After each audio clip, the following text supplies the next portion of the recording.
Jurassic Park. The biggest monster movie of all time. Genetically engineered dinosaurs terrorize everything in their path. It's a work of science fiction, but how much was inspired by reality? Were its characters based on real-life people? Sam Neill plays Alan Grant, and Alan Grant is supposed to be me. Were its terrifying predators based on real dinosaurs? T-Rex wasn't an elephant with steak knife teeth. It was really a 10,000-pound roadrunner from hell. Was its shocking idea influenced by real science? The $65 million question, whether we can ever bring dinosaurs back to life? Why not? The reality may be even more disturbing than movie fiction. This is the true story of Jurassic Park. In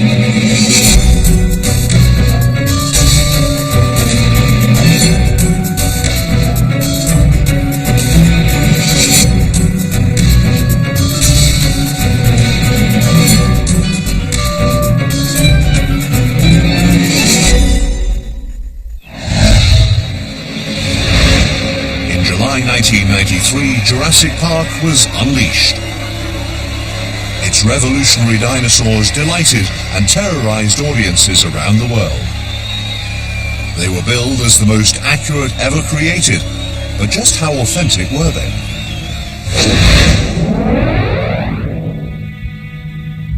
The film was based on the dinosaurs created by Michael Crichton in his 1990s sci-fi classic. A warning about the consequences of tinkering with nature. There is this idea that if we create life, we're going to be sorry because the life's going to come back and get us. And so it's a morality play. Michael Crichton first had the idea for Jurassic Park in 1981, 9 years before the book was published. But he didn't have a realistic, scientific way of bringing dinosaurs back to life, until he came across the work of entomologist George Poyner.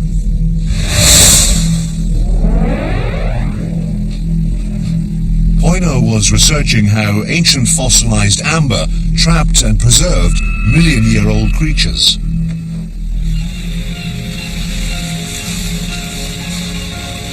A process he'd found while on an expedition in Denmark.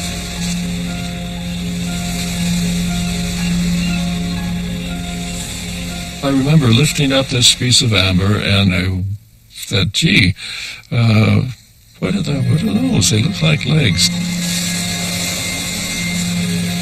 Looking with a hand lens, I could see that they were attached to the body of a fly, and that was quite exciting.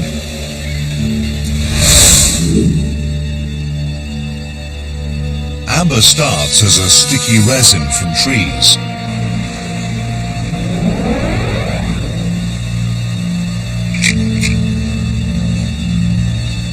Any insects that land on it become trapped. As the resin hardens, the creatures are locked inside, perfectly preserved in their very own time capsule. Amber's been called all kinds of things, a window to the past, a time capsule.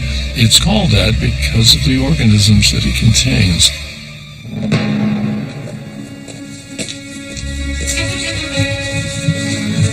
Poyner wondered if amber might also preserve bug DNA. If it could, he might be able to extract it. DNA is a genetic code, a blueprint that determines how all living creatures turn out. It's very delicate, so Poyner wasn't sure he'd find any. But in 1987, he hit pay dirt. He and his team extracted actual DNA molecules from a bee that was 25 million years old. We were amazed when we saw DNA chromatin material in there. And this was the first record of DNA from an amber insect. Poyner's work provided the scientific breakthrough Crichton needed to complete Jurassic Park. Here was a way to recover dinosaur DNA. He suddenly had an idea on how he could use that information and to fit into his story on how he could get the DNA to clone the dinosaurs, and that was from the biting insects in amber. And so he used this idea in Jurassic Park. Crichton's idea was that a biting insect would suck up dinosaur blood, and that blood would contain the DNA to rebuild a dinosaur. Amazingly, Crichton's fictitious idea is hypothetically possible. Theoretically, it was possible to get dinosaur DNA out of a blood-sucking insect in amber. Of course, it had to be one that was greater than 65 million years old. Poyner was keen to put the theory to the test. The dinosaurs died out 65 million years ago, so he needed to find an insect preserved in amber from before that time to have any chance of finding some dinosaur DNA. After months of searching, he got lucky. I was looking at it and I said, oh, there's a hazy, dark object inside, under some of these layers. And so I began to peel these layers off with forceps carefully. Poyner had found the remains of a tiny beetle-like creature called a weevil. When I got very close to the weevil, it fell out and cracked, and tissue came out of its abdomen. And I thought, my goodness, there's some tissue there. I have to preserve that. Maybe that has some DNA. Poyner preserved the weevil tissue in alcohol and sent it to colleagues for DNA extraction. He was shocked by the results. We were successful, and we were able to get some DNA out of this weevil, which is then, and still is, the oldest known fossil DNA, dating back to between 125, 135 million years. Poyner had extracted insect DNA from the time of the dinosaurs. It proved that if dinosaur DNA could be found, maybe it too could be recovered. So many scientists were just fascinated. It shows that theoretically, it would be possible to get dinosaur DNA out of a blood-sucking insect in amber. So far, dinosaur DNA has never been found inside an insect. DNA is very delicate, and inside an insect's gut, it's quickly destroyed. For the moment, Jurassic Park's dinosaurs will remain a digital dream. Or will they? Because the man who inspired one of the film's main characters is shaking up the dinosaur world.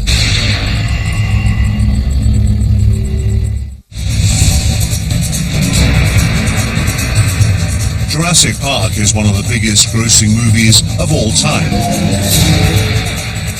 Its combination of thrills, spills, and marauding dinosaurs delighted critics and audiences alike.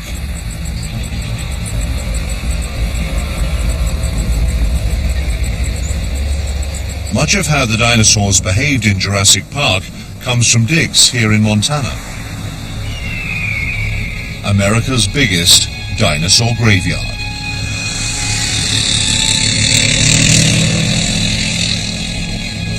And this man, paleontologist Jack Horner, is the real-life inspiration for the movie character Dr. Alan Grant. You know what this is?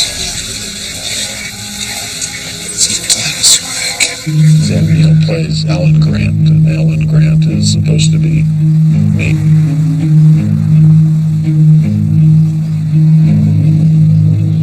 Like his Jurassic Park alter ego, Horner's a bit of a maverick. He believes dinosaurs were more advanced creatures than many people think. Looks fine, Becky. It's a little cross-section of eggshell chunk right here. He is a visionary. He's very passionate about dinosaurs, about what we can learn from the past. And he has the strong driving personality that pulls people along with him. Horner has been digging up dinosaur remains for the last 40 years. Some of his most important discoveries have been unearthed here, at a site known as Egg Mountain. This is one of the most important dinosaur sites in the world because it preserves a dinosaur ecosystem, and it preserves it through time.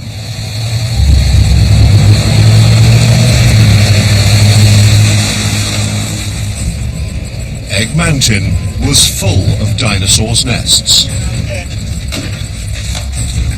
Clear evidence of a thriving dinosaur community with families and babies.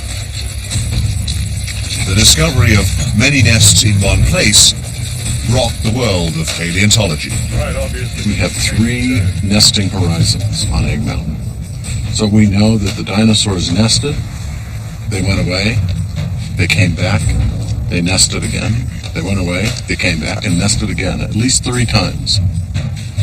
The colony of nests revolutionized our understanding of dinosaur behavior.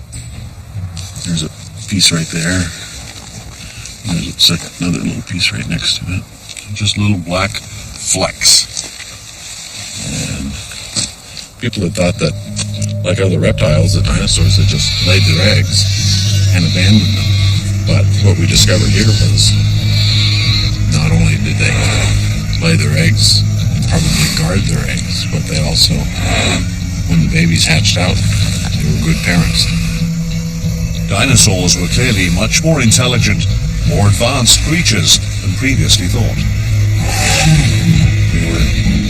We were finding the first evidence of dinosaur social behaviors, that dinosaurs cared for their young, that they lived in colonies, that they traveled in herds, things that nobody had ever known before, because people had thought of them as just sort of big, stupid reptiles. And Jurassic Park was first to show this complex social behavior.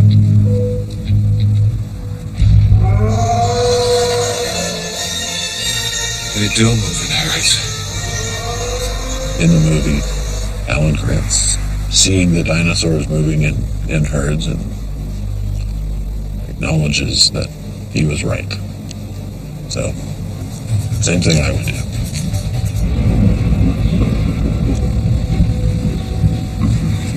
Today, Horner's work is still just as controversial. He's fascinated by the idea of bringing dinosaurs like T-Rex back to life from DNA. In 2000, he made a giant leap towards this goal. The year 2000 was good for T-Rexes. We found 5 of them. One of them was found in a very, very remote area of eastern Montana where there were no roads. Because of its remote location, the only way to get the T-Rex out was by helicopter. Our field crew chief packed up these 2 legs in a plaster jacket, but the helicopter couldn't lift it. It was too heavy. And so we had to literally break it in 2. When we did that, we broke through one of the femurs.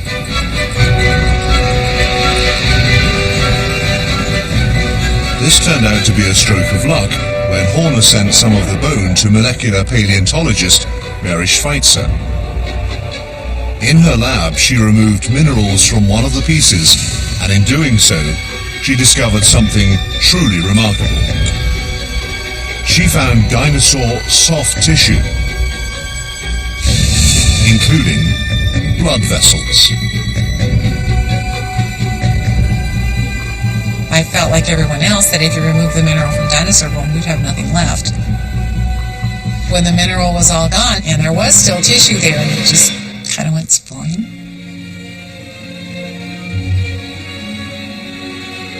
Schweitzer was looking at collagen, a structural protein that gives bones flexibility and strength. It had survived for 68 million years, protected from the elements deep inside the fossilized bone. It was a mind-blowing discovery. I did not sleep for 3 weeks. I didn't. It was like Christmas every single day that I went into the lab. We were making amazing discoveries every day, and it was so exciting. I know that very few people get the chance to experience that in their scientific careers, and I had it for, well, I still have it actually, so it's very, very exciting for me.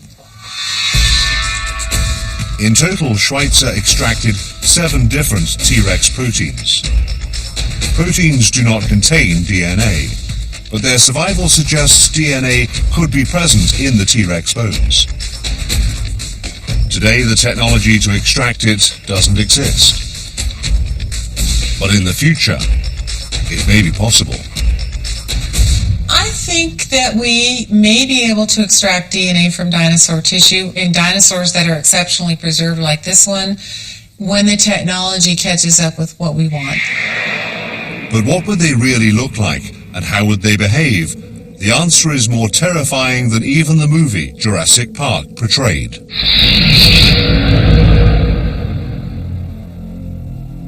New computer technology made Jurassic Park's dinosaurs the most lifelike ever created. It's so vivid. Here's the results of many people working for a long time in many ways. Scientific discoveries, lots of clues. There it is, all together in brilliant color. The film also portrayed dinosaur behavior in a new light. In the past, movie dinosaurs were slow-moving reptiles, a bit like giant lizards. But in Jurassic Park, they were fast-moving, athletic creatures.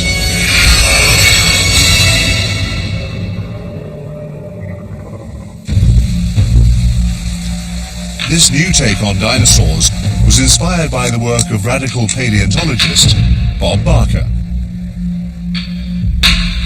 I was very impressed with the way the movie seized the excitement of science in this fantasy world. But by doing it in this fictional story, they brought in all of these threads of modern science. The movie's dinosaurs were inspired by Barker's theory that dinosaurs were not cold-blooded like modern-day reptiles, such as lizards or alligators, creatures that rely on the sun to be active. Cold-blooded is a great condition for being a little animal that scurries after bugs or goes up a tree after bugs. But if you want to be big, be out there in the environment day and night, fighting and protecting yourself. That's when you have to be hot-blooded. Warm-blooded creatures don't need the sun to move around. They can be active pretty much all the time, even at night, when it's colder.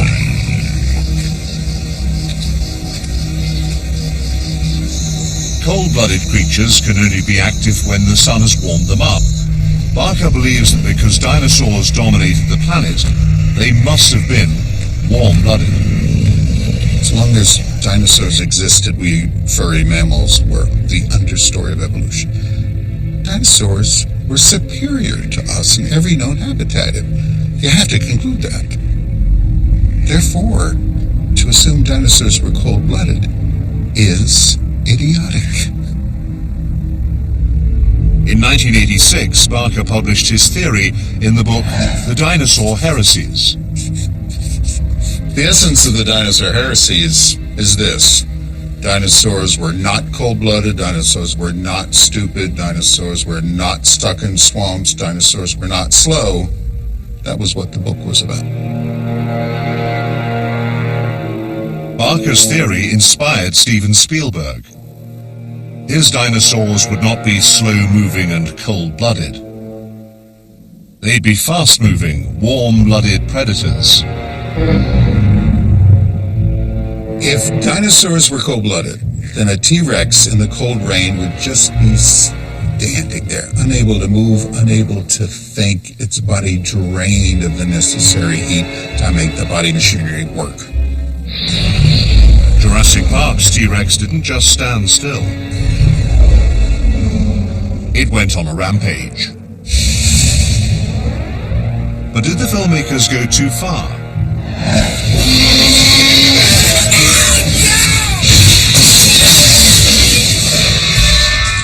In one famous scene, T-Rex chases a Jeep at around 40 miles an hour. The giant meat-eating dinosaurs like T-Rex, they weren't slow, plodding critters. T-Rex wasn't a bipedal elephant with steak knife teeth. It was really the 10,000-pound roadrunner from hell. Hollywood probably did exaggerate T-Rex's top speed.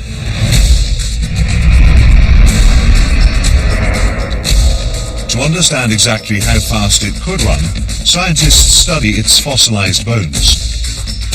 One of the largest collections can be found here at the Royal Tyrrell Museum in Alberta, Canada. What we're looking at here is a skeleton, a disarticulated skeleton of T-Rex. These types of skeletons allow us to know a vast amount about these animals and what they were capable of in terms of movement. The skeletons have shown that the reason dinosaurs like T-Rex could move fast was that they walked and ran on their toes, like modern-day animals.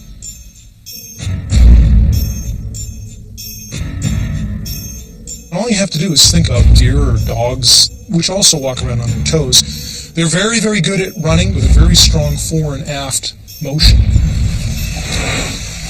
But T-Rex was much, much bigger than today's creatures. The hind limbs on these animals are very massive, and they're constructed to do two things. They're basically, in many ways, very columnar, so they can withstand the basic weight, the multi-tons that the animal is carrying around.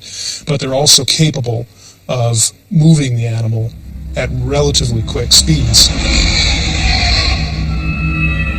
But not as fast as T-Rex moved in Jurassic Park. Recent analysis suggests that it ran at about 10 miles an hour. But don't think you'd be safe just because it moved slowly. If it caught you, T-Rex had an awesome bite.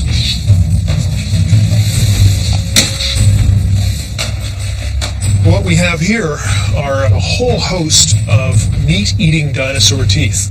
This comes from a tyrannosaurid, an animal that has a skull that's certainly greater than a meter in length. T-Rex's teeth were designed to inflict maximum damage. When the animal is attacking its prey, it's got to push that tooth into that flesh. So these animals have adapted their teeth in such a way that the steak knife-like cutting edge, when the tooth is first making contact with the tissue down here, is in one position, but by the time the tooth has penetrated deeper and deeper into the flesh, the cutting edge has shifted its position from here to here. As T-Rex bites down on its prey, the cutting edge of its teeth twist, tearing massive holes. The bite was lethal and pretty messy. These animals probably wouldn't have had that really pristine, clean jaws and mouths that we're used to seeing in our depictions. They probably would have really blood-encrusted snouts. Jurassic Park suggested you could avoid getting bitten by keeping still.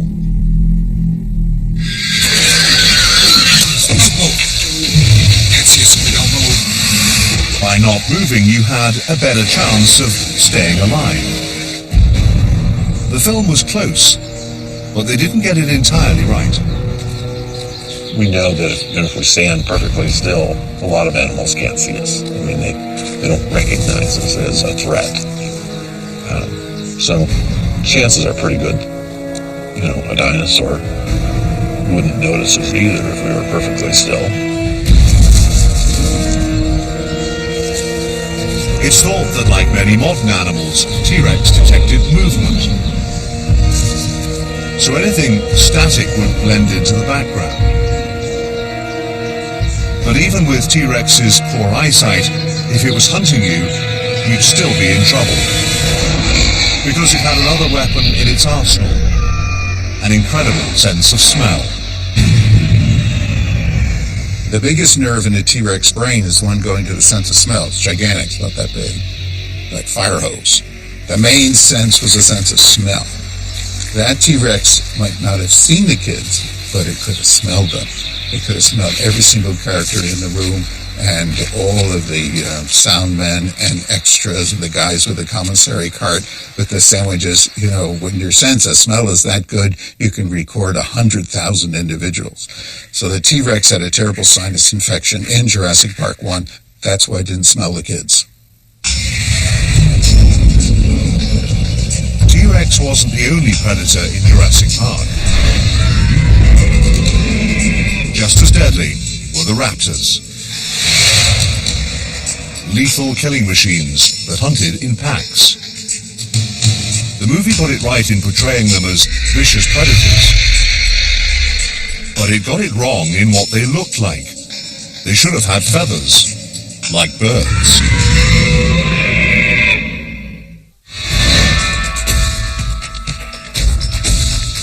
When Steven Spielberg was casting dinosaurs for Jurassic Park, he wanted another deadly predator to go with T-Rex. He decided to combine two different dinosaurs called Deinonychus and Velociraptor. In the movie Jurassic Park, Steven liked the name Velociraptor, but he liked the size of Deinonychus. Deinonychus is bigger. Velociraptor's, that tall. I mean, hardly anything to it. But Deinonychus is the size of a person. And so Steven decided to use the size of Deinonychus and the name of Velociraptor. Although different species, Deinonychus and raptors come from the same branch of the dinosaur tree. This is Deinonychus, the original kickboxer from Montana. What excited us was this killing claw. The inner claw on the hind foot is sharp as a box cutter and curved with a strong attachment for a muscle for flexing. And this claw could pivot over a wide range so the animal leaps up and strikes and rips. But there's more. The teeth of Deinonychus are surprisingly small. They're steak knives, but they're tiny steak knives. And a quick-acting jaw. Snap, snap, snap, snap. It's a grab, kick, snap. Deinonychus put these deadly weapons to lethal use. Deinonychus has what we call recurved claws, and animals with recurved claws are climbers. I think Deinonychus actually scaled his prey. It would catch up to something and jump on it and just climb on and start eating. I would rather be in a room with 3 tigers and a lion than one little Deinonychus, because I know that the tigers and the lion will kill me before they eat me. It wasn't just the sharpness of its claws that made Deinonychus so vicious. Here's a kickboxing dinosaur with enormous capacity of 3-dimensional movement. These things could leap up, strike, penetrate, and cut. Pound for pound, the most dangerous dinosaur ever to have evolved. The first Deinonychus discovered were found in a group of 4. This suggested they were an organized species, probably pack hunting at the time of their death. Let's have our pack attack from 2 sides. 2 raptors on one side, 2 on the other. They can cut off retreat. They're not biting to kill. The teeth are small. What they're doing is snapping, grabbing, and kicking. One blow wouldn't kill the prey, but a slash from the left, and then a slash from the right, and a slash from the front, and a slash from the back. You're producing long cuts, which would cause trauma and bleeding. The prey is down, and then the 4 raptors jump on top and finish it off.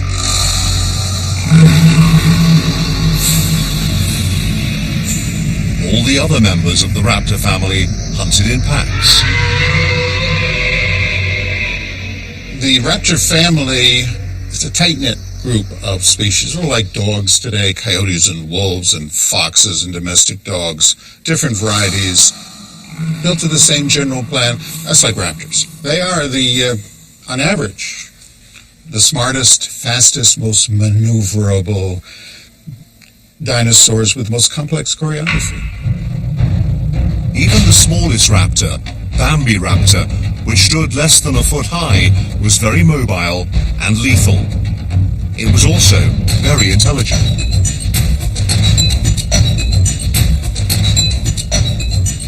This chap is the most complete skeleton of a little raptor ever found in North America. Now, what excites people about raptors in general are a couple of things. Number one, brain fit right in there. This is one smart dinosaur. Jurassic Park, the movie, did not exaggerate much in showing raptors being smart and manipulating things with their fingers. In Jurassic Park, raptors were accurately portrayed as smart hunters. But the movie got what they really looked like wrong. They were missing one vital feature, something they share with their closest relatives, the birds. Absolutely, positively, raptors had feathers. So if you imagine a live Deinonychus, it would look like a kickboxing killer turkey, not a naked lizard. Jurassic Park gave it the standard traditional dinosaur skin.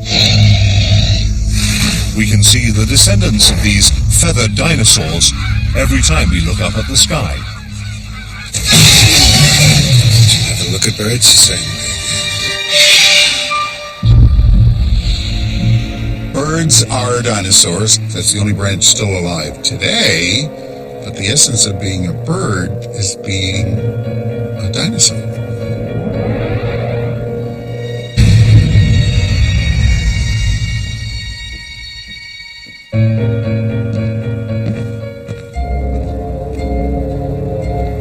The link between birds and dinosaurs was first spotted in 1868 by Victorian biologist Thomas Henry Huxley. He noticed they both had similar ankles and long bony tails. These features are seen in a creature that lived 145 million years ago. It's called Archaeopteryx, and it's the oldest known bird.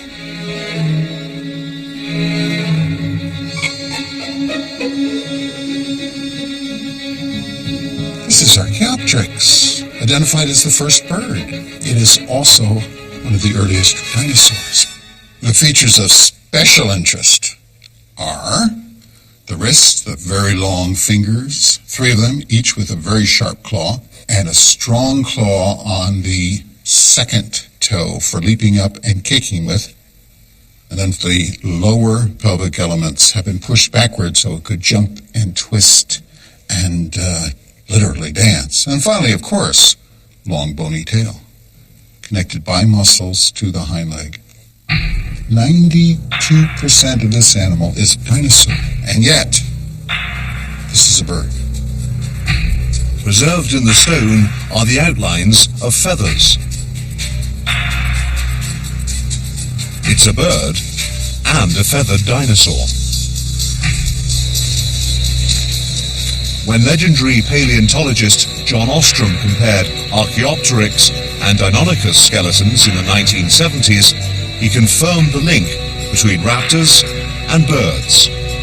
The dinosaur-bird link wasn't really confirmed until John Ostrom compared Deinonychus to Archaeopteryx, and basically showed that there were more characteristics shared between birds and Deinonychus than birds shared with any other animal. Joint by joint, bone for bone, Deinonychus is just a big, buffed-up Archaeopteryx. All of these raptors are that close to birds. That close.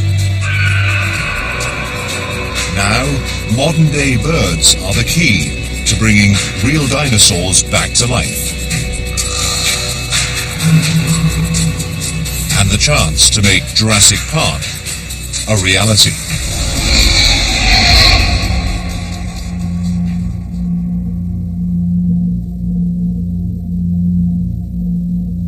Today, dinosaurs are all around us. They are the birds. Birds are dinosaurs, but birds don't look like dinosaurs. Birds have a short tail. They have wings. They don't have any teeth. Today, most birds look nothing like dinosaurs. So it's hard to believe they are related. But look closely at an emu, and you can see the similarity. I think emus are the best things to look at because their foot structure is very similar. If you look at an emu walking through mud or something, they leave dinosaur footprints.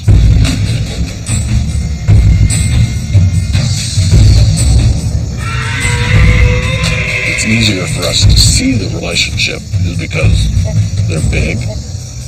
They have the three-toed foot. They look kind of dinosaurian. But not all the similarities between birds and dinosaurs are visible to the naked eye. At McGill University in Montreal, evolutionary biologist Hans Larsen is studying these hidden connections to see if they hold the clue to bringing dinosaurs back to life. Birds are descended from dinosaurs, and because they're descended from them, they have a long history entrenched with them, and so that history is part of their genetic makeup as well. To discover how dinosaurs might be engineered from birds, Larsen is going to recreate dinosaur features using chicken embryos. He's already made some remarkable progress in 12-day-old embryos like this one. It turns out that in early development, there are some signatures of dinosaurian anatomy coming out. Birds do have free fingers. They're not fused together into a blocky wing, but they're actually separated fingers. They even have vestigial claws on the end. The tail is much longer. They even have little flashes of the early development of teeth. Larsen realized these early developments represented the chicken's ancient dinosaur anatomy. Dinosaur features that are normally lost at the embryo stage. If Larsen could manipulate their development, perhaps they wouldn't be lost and would grow into full dinosaur features. The work we're doing in my lab on chick embryos, and here's a chick embryo, is to establish first what the normal developmental pattern is inside them in terms of developing the skeleton, the muscles, the nerves, and so forth, and then seeing what kinds of genes are expressed within them to guide that development. Larsen focused his efforts on the early development of a chicken's tail to see if it possessed ancestral links to its prehistoric past. Early in development, we've managed to find now about 22 vertebrae in developing normal chick embryos. This is a far greater number than the vertebrae in an adult bird tail, any bird tail. It's not a full dinosaurian tail by any means, but at least it's more than what birds normally have. As the chick develops, it loses its primitive dinosaur tail. The vertebrae fuse, leaving just 5 or 6. This means that even though the chicken loses its dino tail, after 150 million years of evolution, it still has the ability to grow one. It means they haven't lost it, and by not losing it after all these millions of years, there probably is a relatively straightforward switch to get it back going again. Larsen knew that if he could find the switch, he might be able to create fully formed chickens with long dinosaur tails.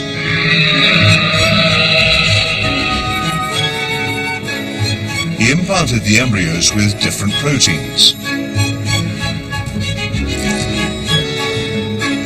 After several attempts, he managed to add several additional vertebrae onto the chicken's tail.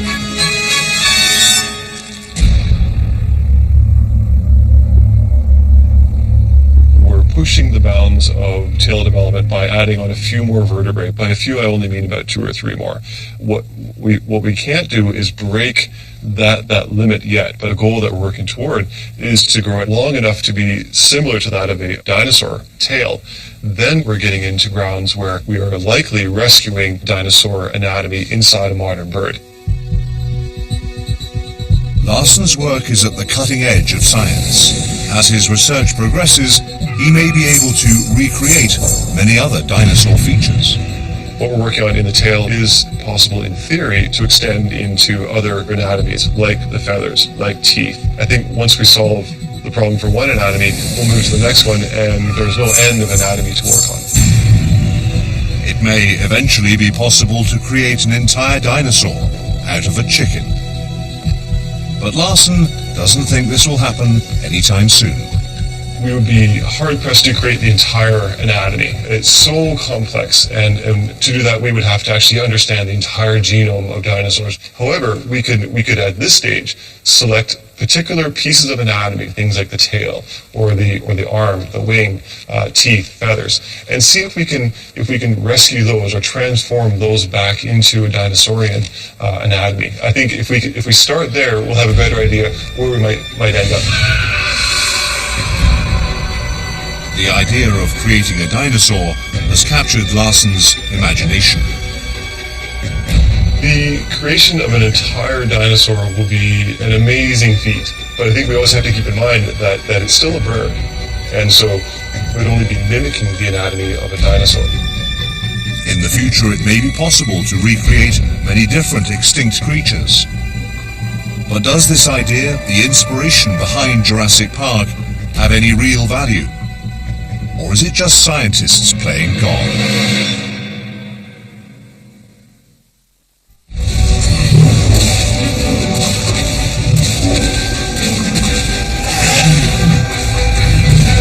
It's not just in the movies that man is messing with nature.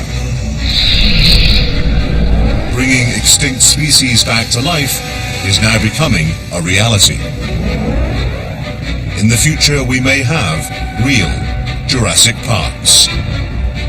I think Michael Crichton's Jurassic Park will become reality one day in many ways. It won't be done exactly the way he thought it would be done, but it will be done. The $65 million question is whether or not we can ever bring dinosaurs back to life. Why not? Jurassic Park's author, Michael Crichton, was worried about playing with nature. Even the man who inspired much of the movie has his doubts about bringing dinosaurs back from the grave. We know from Jurassic Park, you make a dinosaur, as soon as you get it made, they conspire and they eat you. Should scientists tamper with nature? It's a question at the forefront of science, and echoed in Jurassic Park. Scientists were so preoccupied with whether or not they could, they didn't stop to think if they should. If we can do it, the famous Jeff Goldblum line, should we? Just because we have the ability to do it, should we really do it? And I think there you have to ask the question, why? Do you want to recreate a dinosaur so you can see what it looked like? Is there any benefit to recreating a dinosaur in today's world? Why would you want to go down that road? Some scientists are already heading in this direction and manipulating nature. But just how far should they go? To me, there's really no justification for trying to regrow a dinosaur, because most of the people that you ask say, I want to do it because it's cool. But I don't think that's justification for messing with our ecosystem and environment like that. Recreating dinosaurs, like in Jurassic Park, may have little scientific value. But some of the new technology could be useful to humankind.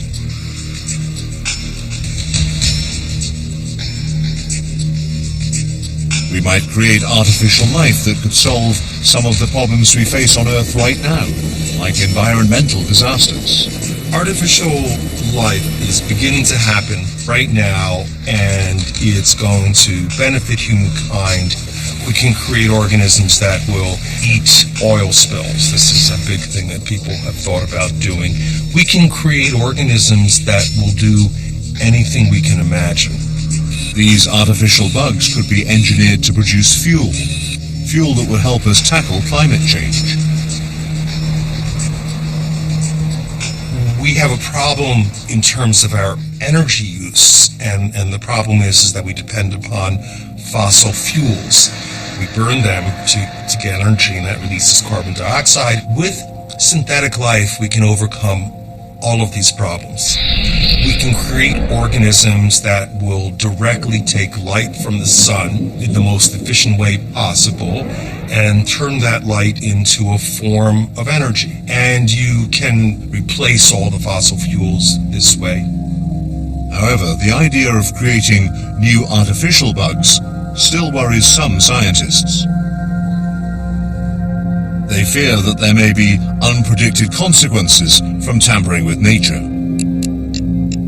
Scientists play God all the time when they mess with nature. I mean, we're very short-sighted as a species, and I think the long-term ramifications of messing with nature are pretty horrific. Our ecosystem is very delicate, and it is very balanced. And when you start messing with the balance, you don't know the long-term outcome. Who knows if we will ever be able to recreate dinosaurs like in Jurassic Park.